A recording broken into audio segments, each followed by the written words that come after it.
Very good. There you go. So everybody will have to go ahead and accept that you're okay for it to be recorded. Otherwise, it will kick you off. Did you know that? It'll kick you out of the meeting. It will Yeah. kick you out. Yeah. All right. Well, I have 7:04. We'll give it one more minute, and then we will get started on what gray area drinking is. I'm going to go ahead and let you know now. I'm going to move pretty quick. I do have a slide presentation. I love engagement. I won't always be able to see the chat, so I'm going to rely on Dan to jump in and respond to me, because when I am in presentation mode, it takes up my whole screen. I can't see you guys. So I'll ask him to help me out with that. And I want you to take notes. I want you to take notes, because there's a couple things I'm going to be sharing with you that I know will be helpful. So make sure that you have pen and paper as we get started with that. So sound good? I hope everybody's cool with that. And then I am going to go ahead and share my screen. I'll watch for somebody else coming in, and then we will get started. So give me a minute. And y'all can see that, right? All right. Everyone can see? Okay. Let me move you guys out of my way, because everyone's in there. All right. So tonight we are going to be talking about gray area drinking. Like I said, I want to know why you're here. Now, I know this is a really personal question.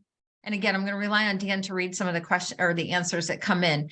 But there is a reason why you're here. Are you curious? Are you asking yourself some questions right now? And I want to congratulate you for showing up.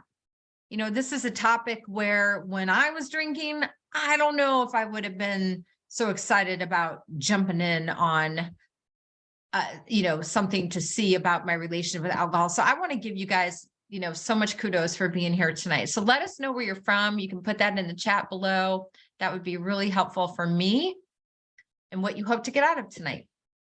So I want to share a little bit about my story, and I want to ask, I got to move us out of the way again, guys. So hold on one second. There we go. So a couple of things, you know, let me know if this sounds like you, if you've ever said any of the following. You're asking what happened to your off switch. If you're finding yourself like, oh my gosh, what happened to my off switch? I used to be able to enjoy 2, and now I'm finding I need to have 3 or 4. Maybe it's you've tried, I'll only drink on the weekends promise. Oh goodness, I tried that one for quite some time. Like, I'm not going to drink Monday through Thursday. And then it was Friday and Saturday and maybe Sunday. And then it was like, well, maybe I won't drink from Monday to Wednesday, but Thursday sort of counts because it's close to the weekends. Maybe you've done that too. Or you don't want to give up drinking. You just want to, like, how do I moderate successfully, right? How do I do that? Maybe you aren't severely abusing alcohol, but you're drinking more than you intend to sometimes. If that sounds like you, let me know. You can put this in the chat again. Actually, I can't see the chat. I'll just have to pop off the screen. And you feel like you're successful in life, but this one thing keeps holding you back.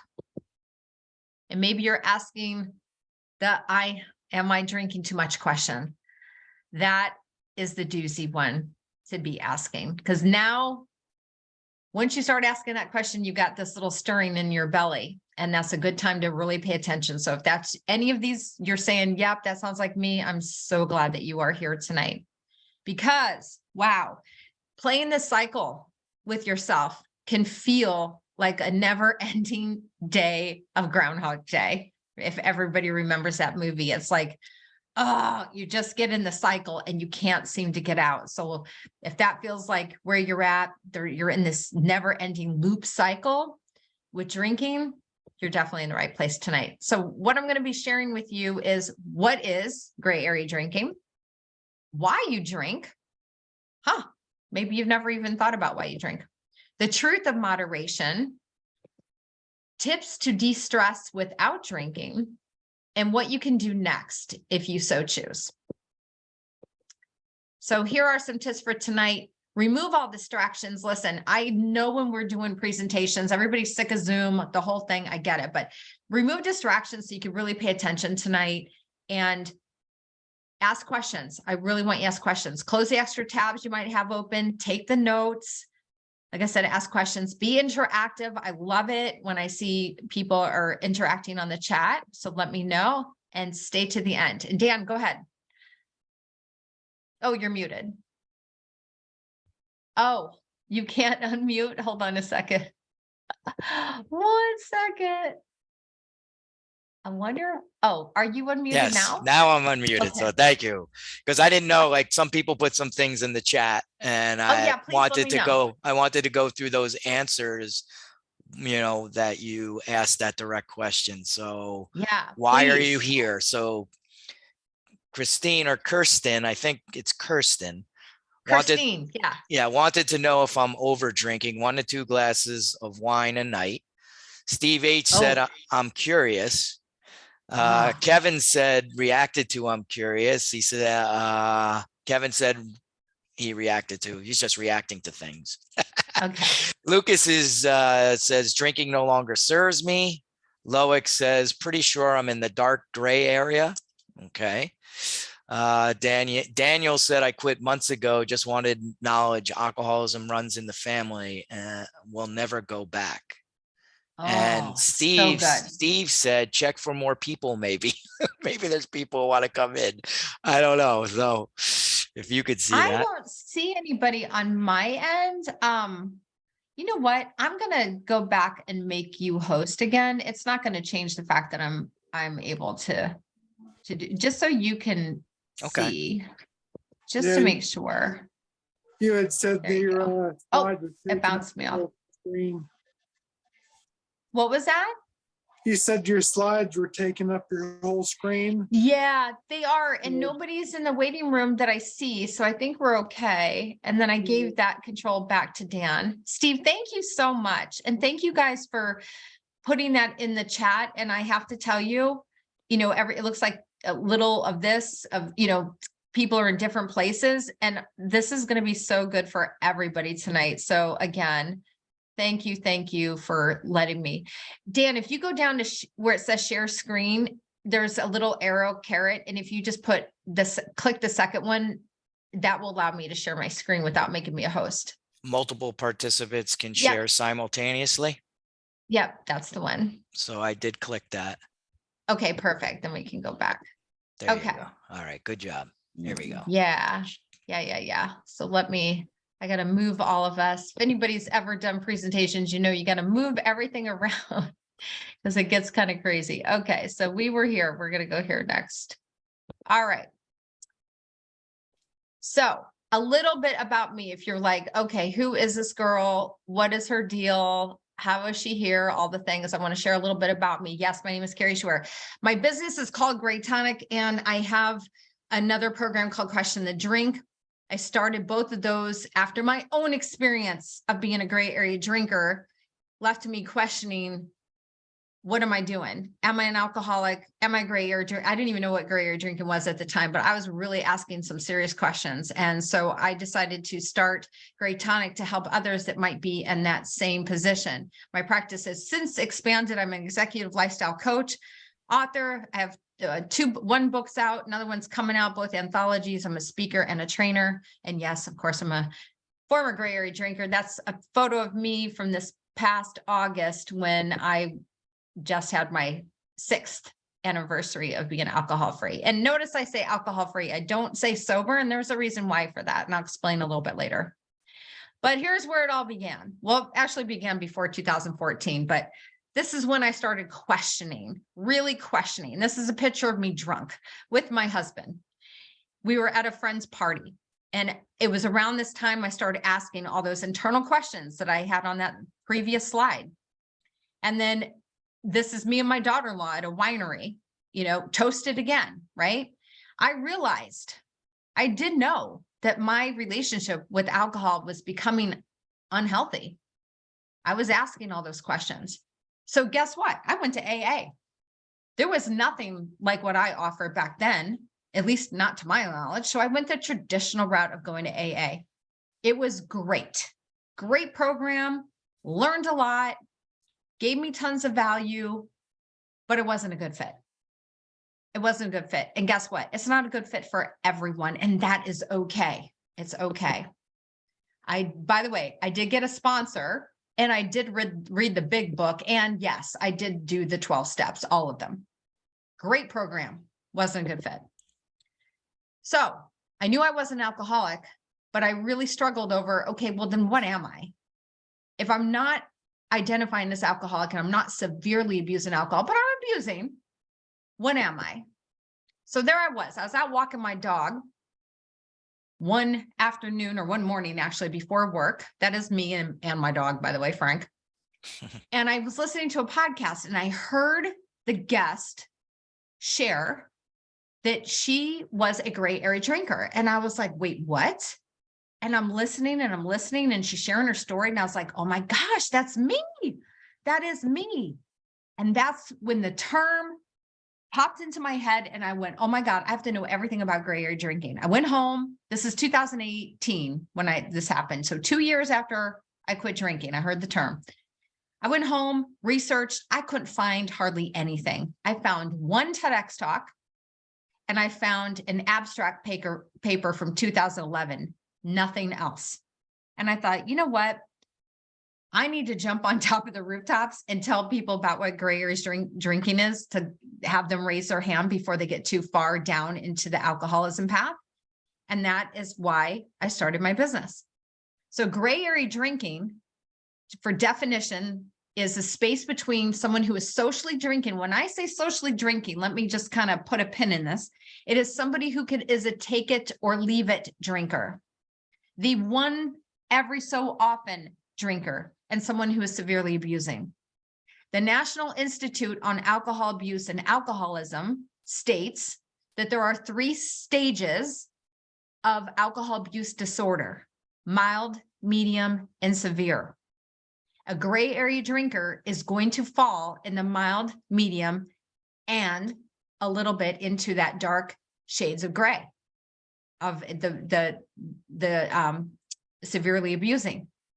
So I share this because it's a wide spectrum of drinkers. It's estimated about 50% of those who choose to drink alcohol are in a gray area. That is a heck of a lot of people, which is why I'm so adamant about talking about it. Here's the beautiful thing. This is the good news, guys. For gray area drinkers, it's a choice to drink. It is a choice to drink. For those that severely abuse, that are really the definition of alcoholism, it is no longer a choice. It is still a choice when you're a gray area drinker. That's the good news. I want to share a story really quick of Aubrey. Aubrey is somebody that worked with me in a group program, and she said, take an objective look at drinking habits and having the support to make my own decision. What did I want more, to enjoy a drink or to be clear-minded? I needed to turn this question around safely in my mind and come to my own conclusion. I found greater confidence and peace in declining the offer to drink in social situations where it would have felt strange to say no in the past. And she's doing fantastic now, by the way. So here's the big question. Why do you drink? Why do you? Put in the chat the reasons why you believe that you do drink. And there's no rhyme or reason. There's no wrong or right. Just put it in the chat if you're still drinking, why you choose to drink. And I bet you, without even Dan, and he can unmute and jump in, most likely it's going to be a stress reliever, winding down. But I don't want to put words in your mouth. So let me know what you're putting in the chat. And I will move to the next screen, because my guess is going to be a few of these that are going to be popping up here. Stress, number 1. Sometimes money can be an issue, right? Money problems, money stressing over money. Perhaps it's relationships. Another gray area that's very common is in relationships, marriages, relationship with your kids, your coworkers. You can have a gray area with your business, your career, if it's not going the way you want it to, or you're in between space, or you're not feeling fulfilled. But a lot of times we're drinking because we're looking for the escape. We're looking to chill out, relax, unwind, and reward. Here's the deal. We drink because we're chasing a feeling or running from a feeling, period. That's why we're drinking. We're going to talk about that. Dan, what are they saying in the chat? So we got boredom. We have, let's see, stress release, social, pain, physical, I guess to relieve physical pain, bored, social good one. anxiety, makes Yeah. my mood better, boredom, socializing, mood alteration, pain relief. Those Got are the it. answers. Yeah. Okay. I'm in the right room then. So let me tell you what's happening. So when we have something that comes up for us, whether it is pain, whether it is stressing out over money or a relationship, or you're bored or something's going on, there was a circumstance or belief, it's one of the two, that created some thoughts for you in your mind. And from those thoughts, you had feelings bubble up for you, which created the action of pouring the drink, which ended up in a result of you drinking and possibly being intoxicated, which then reinforces the original belief or circumstance, and you stay in the circle. Okay, that's great, Kari, that's all theory. Let me tell you how this works in real life. You have a crap day at work. Some idiot got on your last living nerve. You're frustrated, all get out. You come home from work, you pour a drink because that's what you've been doing, and that seems to work because it does work. Alcohol works for the first 20 minutes. The second drink after the 20 minutes no longer works. You're just fueling more at this point. But our thoughts that we have about the circumstance or the situation or the belief that you have is causing these thoughts. And the thoughts then produce feelings for you of being angry, depressed, in pain. Now, pain is going to be slightly different with this because it is a physical pain, but it also has to do with a lot with the nervous system, which we're going to talk about in a minute too. And all this is just fueling your thoughts to create these feelings that you need to get rid of, because we don't want to sit with any negative feelings. We don't want to sit in pain. We don't want to sit in discomfort. We want to sit in boredom. We want to fix it. So we fix it by drinking, or emotionally eating, or scrolling through TikTok, or watching porn, or fill in the blank, whatever we're doing, which ends up in the result. So this is the circular thinking pattern. This is what I call it, that we get stuck in this loop. So now that you know that, we're going to apply this in some other areas. But here's the thing. It's okay to not be okay. We have never been taught as little kids or as teenagers, and especially as adults, to sit with how we feel when we don't feel good. It is a natural human desire to get rid of the feeling instead of sitting through it. So that is the reason why we drink, why we turn to our self-sabotaging behaviors, because we've never been taught how to sit with being okay with not being okay. Okay, Kari, that's all great, but how do I do that? Hang tight. So let's use this example, and maybe you've done this too. You know that you probably shouldn't, right? And you got this devil on your shoulder saying, do it. It's okay. You could just have one. And then, of course, you got the angel saying, don't do it. Don't do it. And you're conflicted. This is called cognitive dissonance.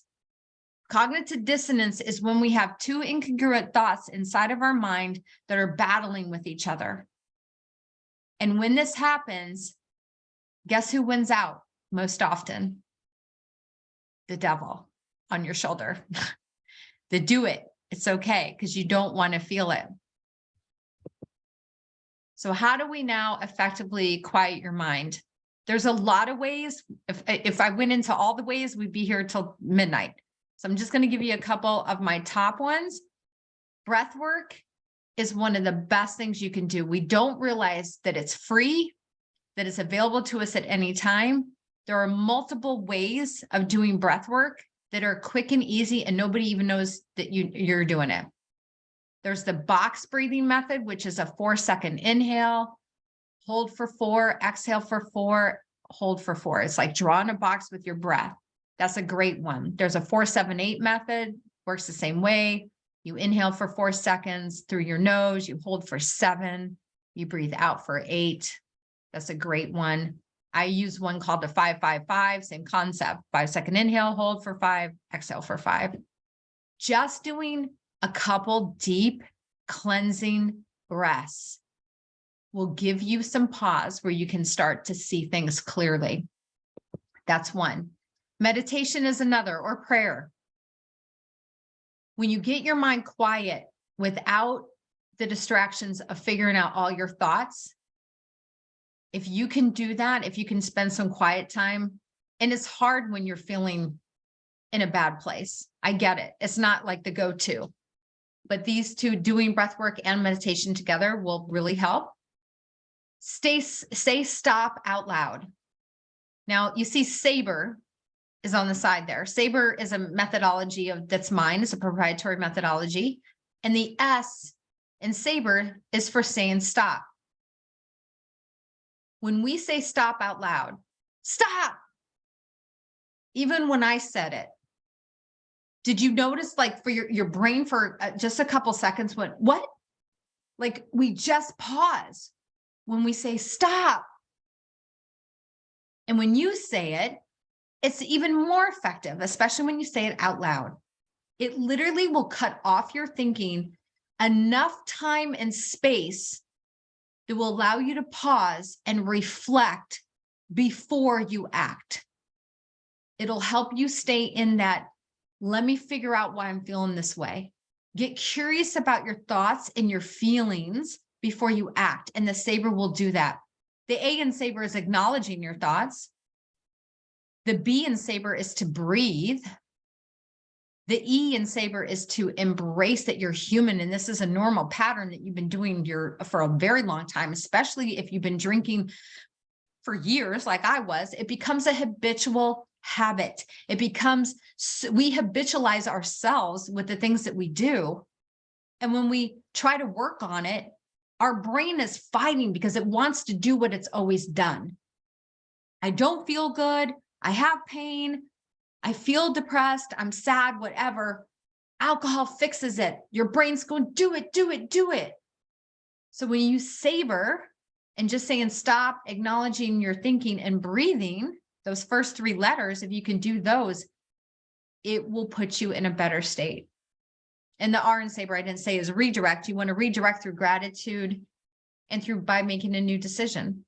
I have a whole series on that, and I could tell you more about it when we're done. You want to shift into gratitude. This is huge. Gratitude. Gratitude. When you're in full gratitude, you want to find something that you are grateful for. And when you can do that, it will shift you out of this negative state that you're in, out of this, what I call a protective state, and you'll move into more of an expansive state. And I'm not saying any of this is easy, by the way. You can go for a walk with music, change your environment. If you're like me, music, I mean, my gosh, if you want to be depressed, you put on depressing music. If you want to be happy, you put on some dance, fun music, right? Music is just a beautiful way to move us into a different state, and moving your body is huge, right? Exercise. When we get some endorphins moving, when we're able to release that feel-good hormones, it's also going to help shift you. Sometimes it's a matter of just changing your state, your environment, going for a walk, doing some jumping jacks, going to the gym, punching a bag, punching a pillow, screaming in a pillow. All those things can help. Hey, Kari, And journal. Yes. what does the E stand for again in SABRE? Oh, thank you. Embrace. EMBRACE. Embrace meaning give yourself grace as you're going through this process, that you're human, and the thoughts that you've been having. are hardwired thoughts that you've been dealing with, and it's hard to break it. So you got to give yourself the grace in that moment. Stop, acknowledge, breathe, embrace, redirect. Thank you. Those are the steps. So I forgot who asked. I want to say it was Christina, but I can't remember. Know how much you're actually drinking. This is huge.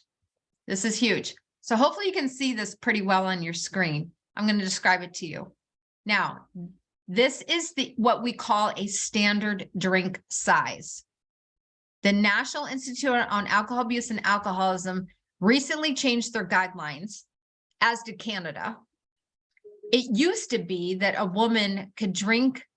When I say could drink, let me pull back on that just a hot second here. When we move into what we call moderate drinking, they used to say that for a moderate drinker, a woman would be under 7 drinks per week, and a man would be under 14 drinks per week.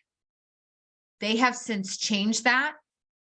And to be perfectly honest, I'm not positive what those new guidelines are. I believe that they are half. I believe now it's 3 to 4 drinks for women and it's 7 for men, but I cannot be 100% sure. I know that's what it is in Canada. I've yet to check here in the States, but that's what it used to be. But regardless, hear me out on this. There's no amount of alcohol that is considered healthy.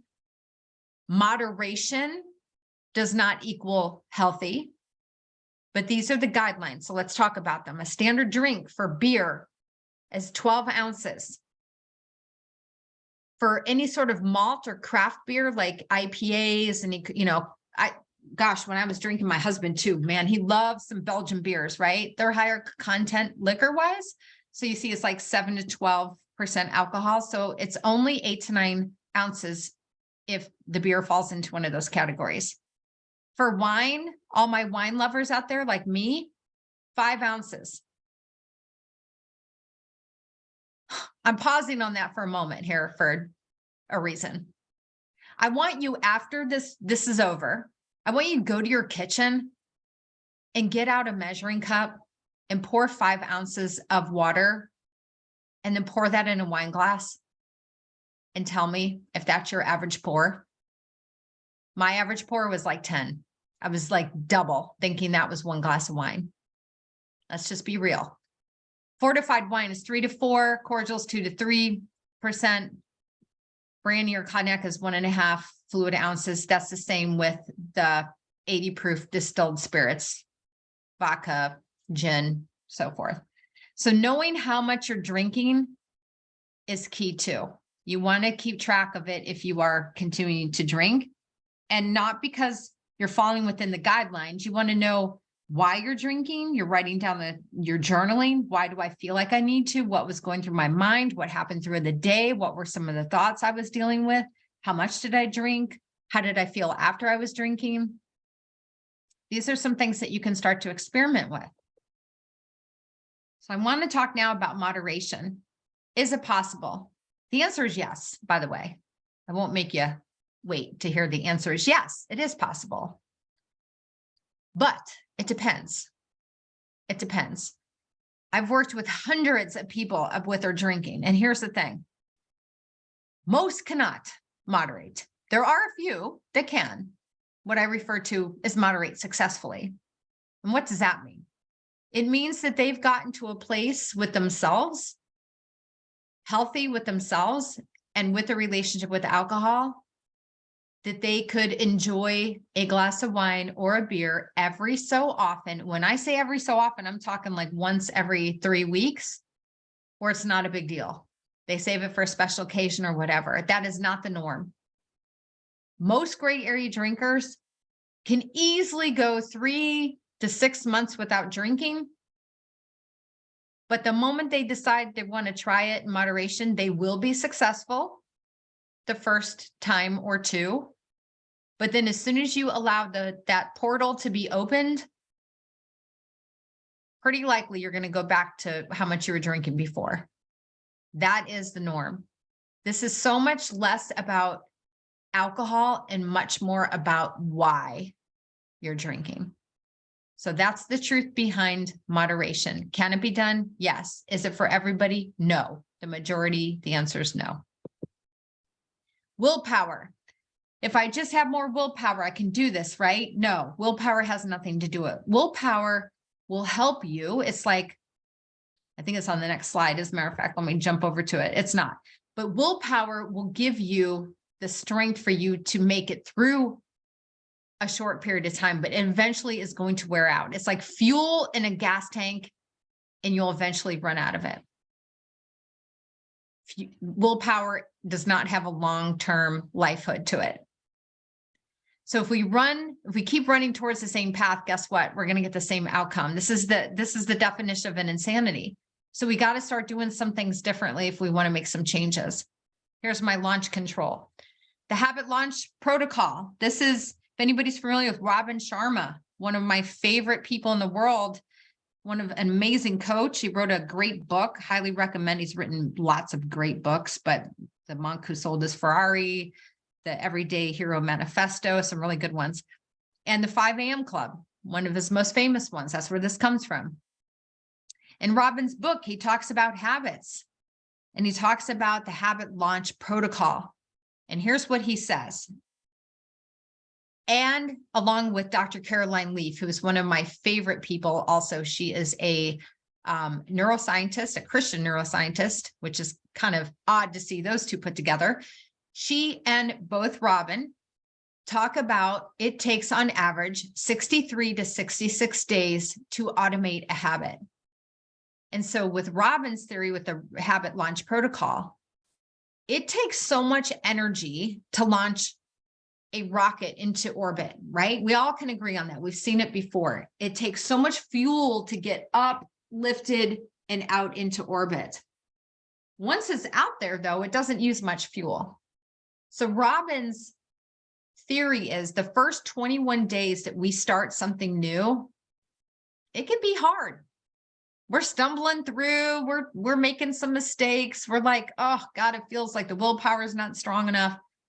But once we get past the 21 days, now we start to get things under control. We're like, yes, I got this. So the second 21 days or 22 days, we kind of go in this messy period. He calls it the messy period now that I'm thinking of it. And he says during that time, our brain says, oh, we got this. We've been doing this for 3 weeks. We got this. We can skip a night. Right? We don't have to go to the gym today. It's all right. You can skip today.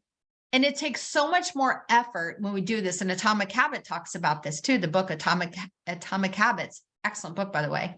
It takes more. We got to go back to the fuel launch, right? It takes so much more energy to get back on track as soon as we get off track. We miss one day, not so bad. We miss 2 days. Oh my God, it's like double the effort. We miss more than 3 days in a row. You're starting all over again. So the theory is we got to be willing to do the first 21 days, which is hard, the second 21 days, which is messy because our brain's going to say we got this under control and you can take a day or two off and you don't have to work that hard. But if we can get through that second 21 days, we get to the third 21 days, all of a sudden now we can see the light. We can start to see the formation that this new habit of not drinking or not overeating, and you're going to the gym and you're doing the things to take care of yourself, now starts to become habitualized, and it becomes part of who you are, right? So it takes 66 days, at least 63 to 66. And most often, guys, it could take up to 2 years before we really own a new way of doing something. So you got to be patient with yourself. Here's the secret. If we can learn how to master our own self and regulate our nervous system, then we can do this creating habit automation with ease. The key is understanding. We go back to it's okay to not be okay. If we learn how to do that and we can master our nervous system, we can create new habits that last. I also want to share one of my favorite topics that I like to talk about, which is intentions versus goals. Goals are great to have. We all have them. They're great to have. We check the box when we get there. Intentions are present-based. goals are future-based. Hear me on that. When they're intention-based, they provide micro wins. They provide the fuel and the momentum needed to keep going. I ask my clients every day, especially if they're working with me for drinking, what is your daily intention? What are your daily intentions today? I ask them to make their daily intentions the night before and repeat them again in the morning. When we really put awareness around our intentions, it gives us a place to go. Otherwise, we're just going through life willy-nilly. Intentions are huge. They also are the rocket fuel to reach your goals. Goals check the box. Hey, well done. Woohoo! Goals are great to have, but without your intentions, you're going to have a hard time getting there. Don't miss the importance of intentions. Daily intentions will really help you get in the habit of saying them and creating your own intentions. Here's what Robin Sharma, my favorite guy I just talked about, says: with better daily awareness, you'll make better daily choices. And with better daily choices, you're what? Guaranteed. You're guaranteed to see better daily results. Oh my God. That's a pretty bold promise. We should do it. Let me switch over to the most important part of habit change, and it's the importance of identity. I shared with you in the beginning that I went to AA early on, and the program was great. I didn't like to say, hi, I'm Kari, and I'm an alcoholic. This went against every fiber of my being. It cut me to the core.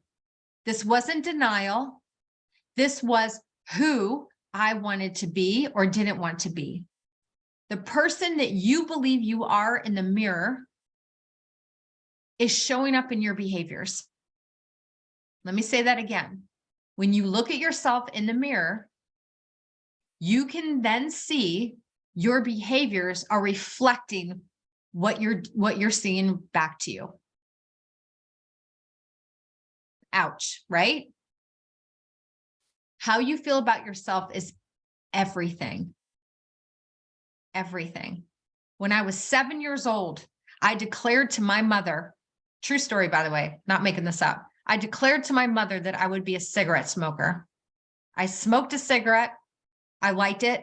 And I went home and I didn't tell her. I declared that I'd be a cigarette smoker. Guess who became a cigarette smoker? This girl. I waited till I was 11 to start on a regular basis, but by 11, I was smoking half a pack a day, and I smoked for 37 years. It became my identity. And because I was a rebel at 7 and I was a cigarette smoker, what do you think else happened? I wasn't a good kid. I got in trouble a lot. I had all kinds of issues. I had low self-esteem. I carried all that like a victim, wore this victim badge on my forehead, like everything about me is because I'm a rebel and I'm a bad kid because I declared this as my identity.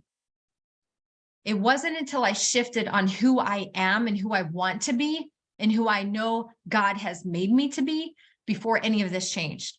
Your identity is crucial on how you believe about yourself.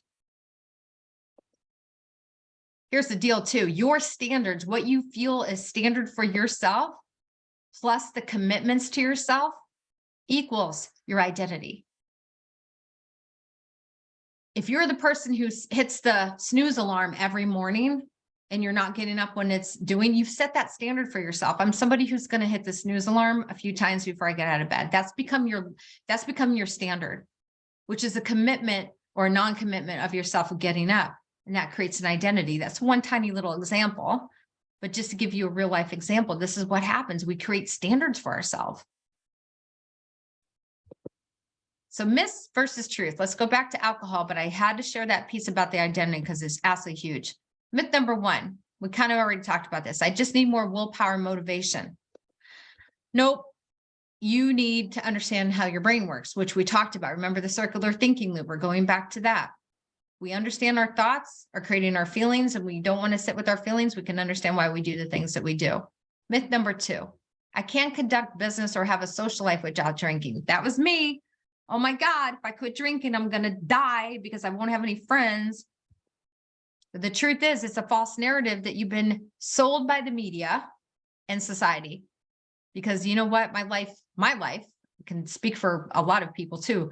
Life is so much better and richer when you're more present and you love yourself and you have created this beautiful identity for yourself that you can just decide that's who you want to be. Myth number 3, I don't need any help. I've done this on my own. I can do it. We know you have what it takes, but now find out what you need to make it last. It's so much more than gripping it. Myth number 4, I'll miss out on the taste. Oh, this was me too. I just love the wine. Oh my God, I was such a wine snob, you guys. You acquired the taste of alcohol over time. I want you to think back the first time you ever drank alcohol. Think back. Did you like it? Probably not. You probably were like everyone else who like either had super sweet wine or a mixer with something sugary because the alcohol by itself is disgusting.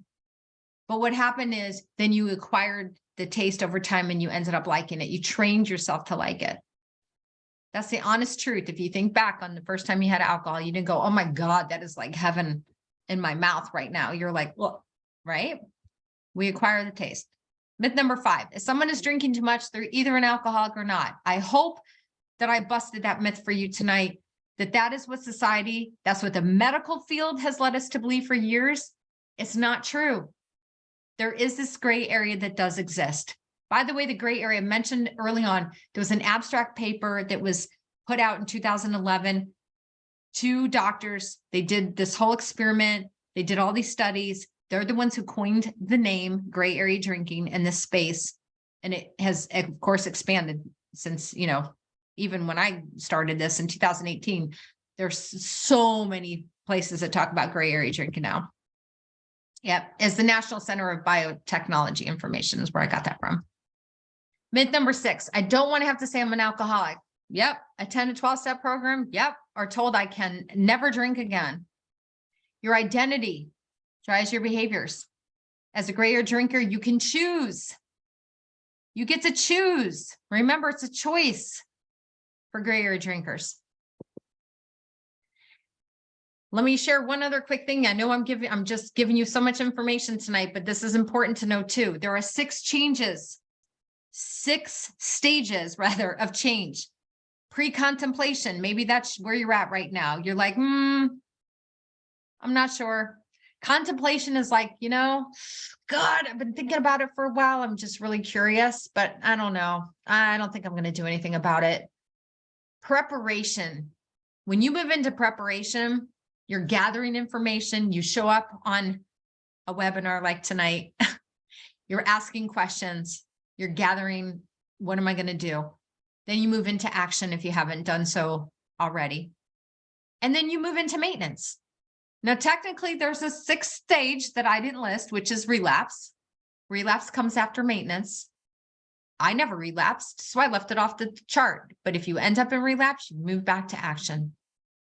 And knowing where you are on this change model is really helpful. I stayed in contemplation for 2 years before I moved into preparation. Once you move into preparation, you're usually there 30 to 45 days because you're ready. Statistically, the decide model. I'm not going to cover too much about this, but the word decide is so powerful, just like the word declare. You got to have a desire to make the change. There's a spelling error. You have to explore your why, understanding why it is you want to make the change. If you don't know the why, you're not going to be successful. Your why has to be the grounding force, the North Star, your anchor on why you want to make change. And that's just not for drinking. That's in anything in life. If your why is not big enough, you're toast. C, commitment. You got to have the commitment to yourself. No one's going to do it for you. You have to have that commitment. You got to be committed to the commitment. Invest in yourself. Time, money, resources, whatever it takes. Daily habits are the key to success. When you change your daily habits, You change the bad habits, you create new habits, changes your personality. It changes the identity on who you are. And guess what? You got to do it every day. When you do it every single day and you put in that effort every day is how you make change. Right? Here's the good news. You could have more clarity and energy, a calmer mind. Yeah, more money. You know how much money I spent on wine? Probably, I think I added it up. I think it was like $200 a week. That's like a really nice car payment. Lose weight. Not everybody does. Most people do. I lost 20 pounds when I quit drinking. Took me like a year, but I did. Better relationships. You can be present for yourself and others. I'm telling you, there's no better gift in life than that. You'll look and feel better about yourself. You'll have increased confidence. You'll feel alive and excited about life. I just finished with a client back in January. He said, Kari, I've never felt so intensely alive in my life. It's like the veil has been lifted. That was such a great, I couldn't have said it better. It's so true. John Maxwell says, you will never change your life until you change something you do daily. The secret of your success is found in your daily routine. It's so true. Your habits are everything. So I'm going to share something with you tonight. It's going to be quick. I have a program called Question and Drink for 30. It is a retired program. It's online. It is a course. This is what I use for all my clients that come to me that want to work on the relation with alcohol. That's one of the things I have them go through this course. And here's what you will receive if you want to get it. And I'll tell you what it is. And I got a surprise for you. There's 20 videos and modules. It is all based on neuroscience and it's on the go. You can listen to it's like a podcast. You can listen to it when you're at the gym. They're all videos, but you can listen to it. There's downloadable ebooks and PDFs in there. And the tools you're going to use. I mean, I touched on a piece of it tonight. They're priceless. They're applicable for all areas of your life, not just with drinking. It's a $9.82 value. It's $97. $97. But I got something for you. So hang tight with me. Money and time, two most valuable resources. Imagine in 30 days what you can do. Another quick little story, Kristen Garcia, a good friend of mine, she came to my program after she'd been drinking alcohol for years, realized it was impacting her mindset and health. She wasn't feeling happy with herself. She went through the program. She learned a lot in 30 days. And what'd she say? It was so much more than drinking. Most people go through the program. They're like, I thought that was going to just help me with my alcohol relationship, but oh my God, it's helped me with so many other areas. And she applied that, of course, like she said, to her relationship with food. She has zero desire to drink now. By the way, she is somebody who she was one of can go back to moderate successfully girls. She's one of them, but she also happens to be a mindset coach. So she had a lot of self-work done and she's able to do that. And she's empowered to do that when she feels like it. Here's my gift to you. This was a last minute decision. I literally just did this right before I jumped on. Because we're in the Westfield group, if you want to get this program, I'm giving you $30 off. So if you want it, it's graytonic.com. I'll drop the link in the chat here in a second, and then /QTD30 and your coupon code as Westfield30. And there it is again, right there. And let me see if I can drop it in the chat. Let me see. Oh, Dan the chat was right there, y'all. I could have seen it. Yeah, it's right there. Okay. And then the coupon code, let me put that in there too, because it's all caps. Westfield 30. And now I want to open it up for any questions that y'all might have. Let me stop the screen share. There we go. Does anybody have any questions at all? Atomic Habits, thank you for putting that in there. Kevin says, I didn't like my first beer. I didn't either. Yeah. Anybody? No questions? Y'all are like so awesome. I know somebody has questions. They're just afraid to ask. Now's your chance, guys. Do I need to unmute you? Like if somebody puts it in the chat that they can't unmute themselves, let me know. Because sometimes that does that. And I'm going to just go through each person and click the thing that says ask to unmute. So in case something is stuck. So let me do that. Yeah. Or if you don't have a question, what was your biggest takeaway? What was your big aha? What was your big learning moment that you had from tonight? Was anything a revelation for you? I know Christine that almost jumped Kirsten in. had Yeah. a question about is 2 drink glasses of wine a night not a good thing? But I'm assuming based on what you said, it's, I guess, a personal self-evaluation of looking at yourself in the mirror and questioning Yes. why I'm That's doing it. that. Here's the thing. I'm going to tell you what someone told me a long time ago in 2014. I was in the medical field at that time, and I had a patient who was a, believe it or not, a substance counselor. And of course I said, oh, thank you, Lucas, for putting that in. It's okay with not being okay. Absolutely.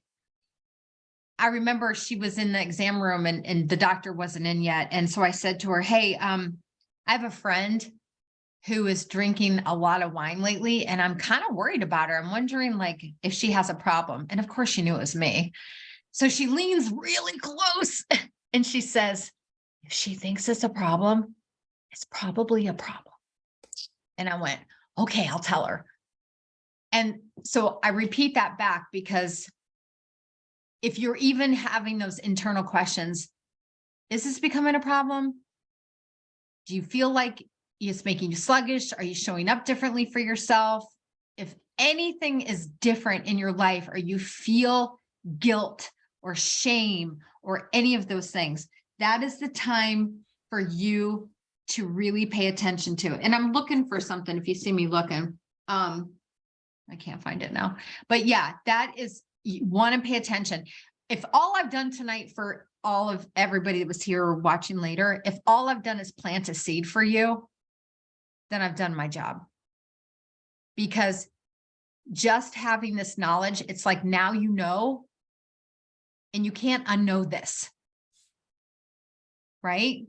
If you learn something, you can't like pretend you don't know it now that you know it, because now it's going to just eat you alive. So yeah, and she said, I have 3 friends, I am 60 that have died from liver cirrhosis. Yeah, my mother-in-law was one of them, by the way. Me too, girl. And I'm 56, so I'm close to your age. But yeah, it's crazy how alcohol can steal someone's joy and steal their life so quickly. I had a friend that almost died twice over the summer. Somebody who I knew was a drinker, and she had gotten sober, and I thought she was fine, and she was fine for a while. Then I went over to her house and she was obviously drunk, and she went from 135 pounds to 110 within like 2 weeks, and didn't even bother getting off the couch when she had to take care of her business, and she almost died. Woke me up big time. It's a serious thing. That's why the gray area, it's a choice to drink. And if you are in that gray area, pay attention. Pay attention. It doesn't get easier as you continue. But now that you know, you're a leg up. Lucas Yeah. says shame after drinking has been a motivator to know when I've consumed too much. Yeah. That And you- shame cycle sucks. Can I just tell you? Oh, Daniel, I'm sorry. Lost his wife, and it was a curse and a blessing on the best times with my kids now that I'm sober. You know what, Daniel? You have the beautiful opportunity to be such a beautiful example for your kids and give them the opportunity to learn from you. And I'm so grateful that you shared that. Thank you for sharing that. And thank you for your vulnerability in that. And congratulations for taking care of yourself and knowing when you needed to stop. It's very serious. It can be for a lot of people. And that's why the gray area is, it's a special place. Yeah, sure. No problem. Thank you. Yeah. So I'm glad you guys came. Thank you so much for showing up tonight. It means the world to me that, like I said, if I've impacted just one person, I'm golden. I'm glad that you were all here. Yeah, I appreciate you coming on, Kari, for sure. And I know Yeah, there's you're going to be welcome. people who couldn't attend that are going to watch this video for sure. Yeah, you're welcome, Kevin. Thank you. Because I've gotten personal messages saying, please, please, please record it, please. I really don't want to miss it. Yeah. So, Well, yeah. I'm glad. Yeah. Well, if it helps anybody, the course is easy to go through. Happy to do the discount for you guys. And if anybody wants to get in touch with me directly, LinkedIn's where I'm at. I'm the only Kari Schwer on LinkedIn. I'm the only Kari Schwer on Google, which is so cool. Let me ask you a question, Kari. Do you have like a link on your website for like a consultation? Yeah. Or... Yes, there's a discovery call on there.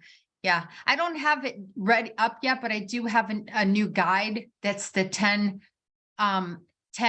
top self-regulating exercises that I recommend. There's some fun things on there like grounding and tapping and cold showers and all kinds of fun things on there. And the saber's all in there. So I go into some of that a little bit more in depth. But yeah, you're welcome, Jazz. Thank you all so much. You're so sweet. One other thing, Kari, can you quickly somebody asked about the books. Can you just quickly put that in the chat? Like I know, which I know I've typed in the one book, Atomic Habits. Oh yeah, I was just going to do that, but I'll do it again. But what was the other book that you had and mentioned? That's James Clear. And then the other one is the 5 a.m. Club. Oops. Oh my gosh, I can't type. And that's Robin Sharma. And Robin also wrote, he wrote so many books, but one of my favorite books I read last year is that he wrote is called The Everyday Hero Manifesto. Oh my God, this book will change your life.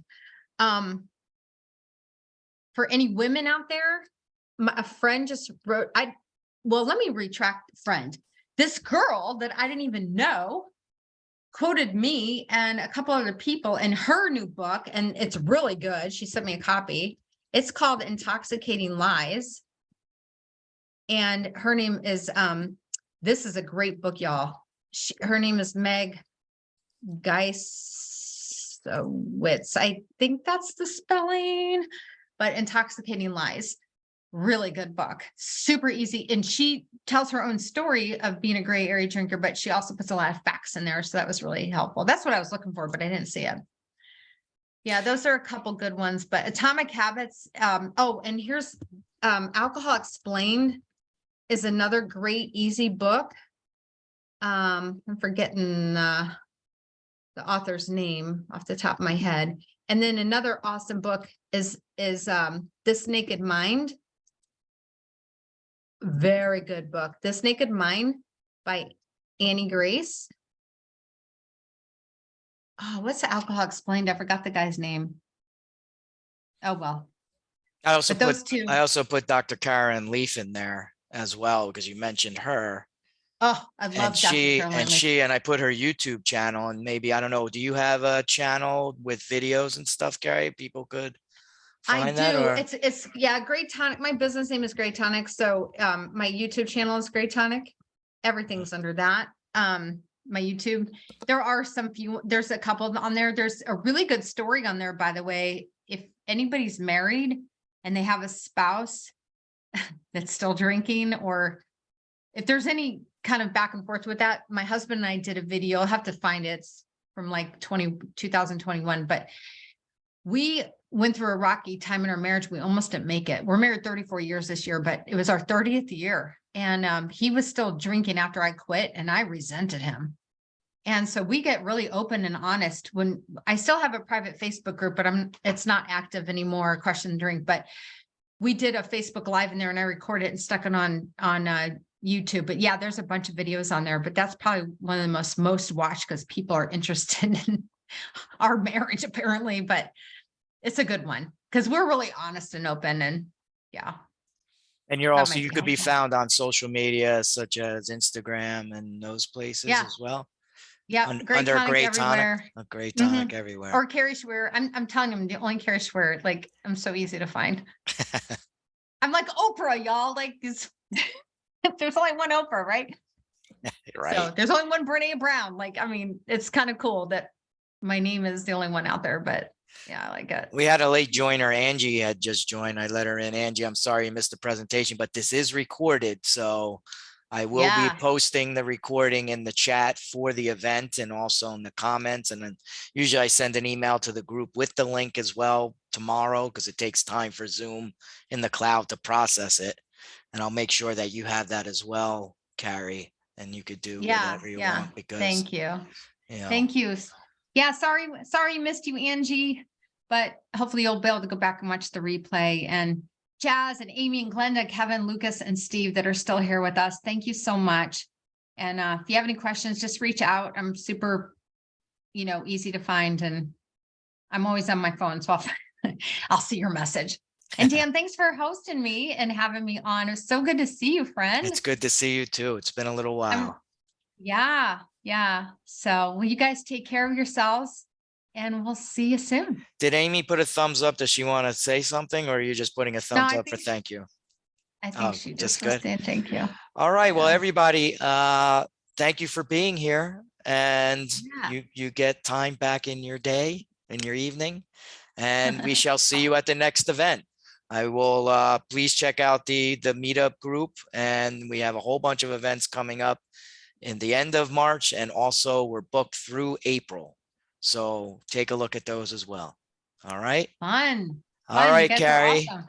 Thank Take you care so of yourself, much. guys. All right, everybody. Okay. Time to Bye. stop the recording. Take care.